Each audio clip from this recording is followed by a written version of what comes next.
Hey friends, Zen Cooney here with BodyBlade. So this is the BodyBlade Classic. I've had this one since it first was developed quite a few years ago, and it's still standing up to all the good punishment that I do with it, and I do a fair amount of punishment with it. So let's start off.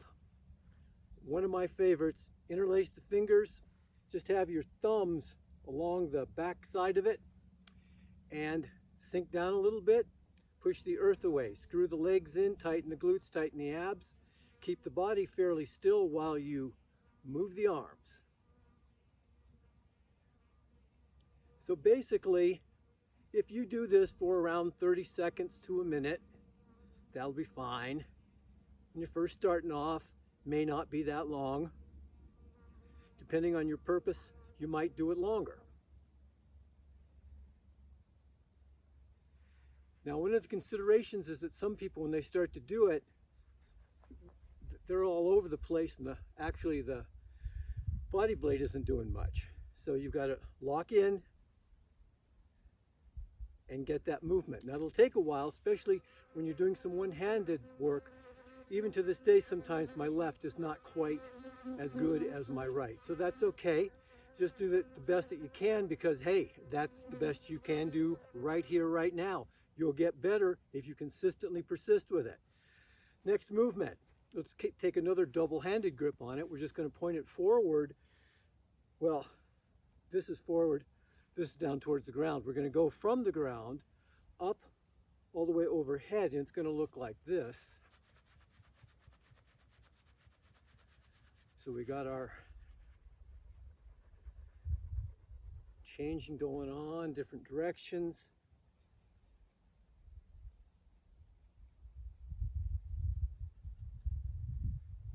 And you come back to chest level, twist to one side.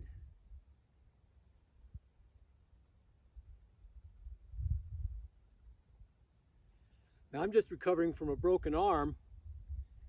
Matter of fact, today's 9 weeks exact since I had the surgery and had a titanium plate put in my radius bone.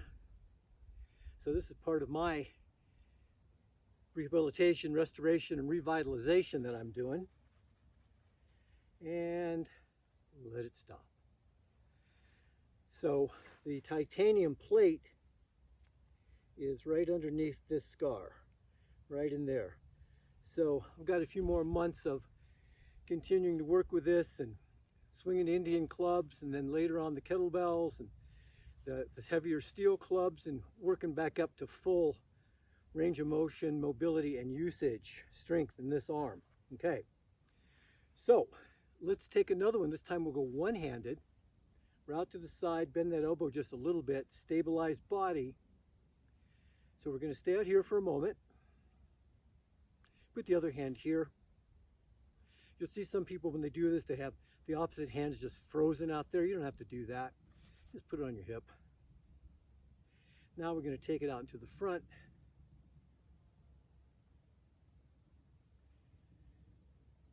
You'd be surprised how quickly you start to get a good burn in the muscles. So this time we'll start in the middle and then go out to the side.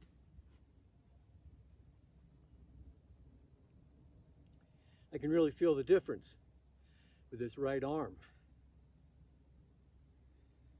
So remember, always listen to your body. Believe me, when you get a broken bone, this was my first broken bone in 72 years of my life, so it was very interesting to experience it. Unfortunately, I had a good surgeon. We never casted it. We splintered it for a couple of weeks.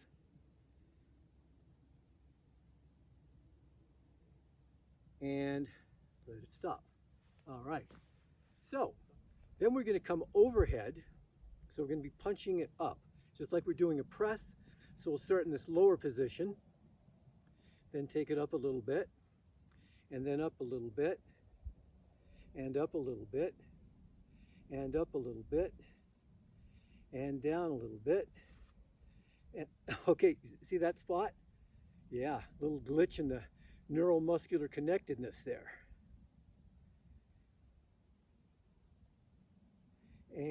relax. Now you could actually take it from all the way down, go like this, and up.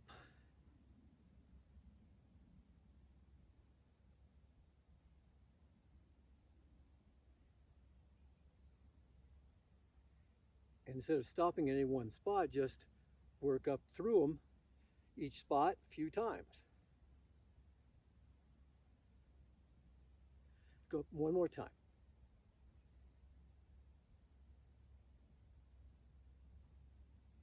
All right. Switch hands. Shake this out. You know, when you use the foundations that I teach in Primal Nature Play, which is always make it fun and always pay attention to your body in the moment. Only do what feels right in the moment. Stop it if it's not right. If you get a discomfort level above a 3, stop what you're doing and or change what you're doing so that it reduces the discomfort. Because there's no point in training to strain or training into pain, right? That's not what we're about. All right, so this one, let's turn it up for bicep. You've already got a good overall warm-up going on. So we're going to turn this a little bit at an angle.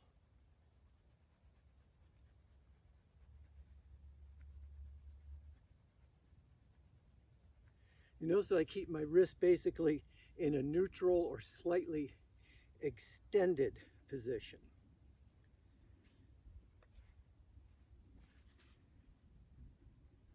Got to be a little bit more careful with this particular movement because I've got to be careful about the tendons on the inside here, because when they do the surgery they have to move those aside. So even after 9 weeks there's still some discomfort there, so I'm keeping it down below a 3.